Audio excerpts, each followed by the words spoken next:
হিসেবে মেনে নেব? কখনো না, কোনো দিনও না। তুমি আমাকে ভুল তুমি কি ভেবেছো এই বিয়ে আমি নিজের ইচ্ছা করেছি? না, এই বিয়ে আমি পরিবারের চাপে করেছি। আমি তোমার সাথে কোনোদিনও সংসার করবো না। তুমি দিদির সাথে সাথে আমার জীবনটাও শেষ করে দিলে। ঠিক আছে, তুমি কি চাও? মুক্তি, মুক্তি চাই। এই নাও ডিভোর্স পেপার। ঠিক আছে, আমি তোমায় মুক্ত করে দিচ্ছি। এক মিনিট, তুমি এভাবে ডিভোর্স করে দিলে তো আব্বা মা আমাকে দোষী ভাববে। এভাবে নয়। বেশ, ঠিক আছে, একদিন আমি সব ভুল নিজের ঘাড়ে নিয়ে তোমাকে আমি মুক্ত করে দেব। ভয় নেই, তোমাকে আমি স্পর্শ করব।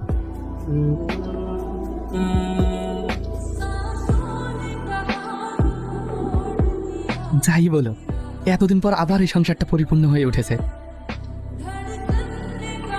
বৌমা, তোমার শরীর খারাপ নাকি? না না, তাহলে এরকম লাগছে কেন তোমার? না না, আমি ঠিক আছি। তুমি কি ভেবেছো এইসব গিফট দিয়ে আমাকে মানিয়ে নেবে? কখনো না। ফুল, চকলেট, কেক, তুমি কি করে জানলে আমি এসব পছন্দ করি? হ্যাপি বার্থডে স্নেহা, জন্মদিনের অনেক শুভেচ্ছা রইল। তোমার দিদির মুখ থেকে শুনেছিলাম তুমি এগুলো পছন্দ করো। যদি কোনো ভুল করে থাকি, আই এম সো সরি। দেখ দেখ কে আসছে। শালা, জীবন তো এখন ওর। এই একটা বউ মরতে মরতে আর একটা বিকেলে চলে এসেছে।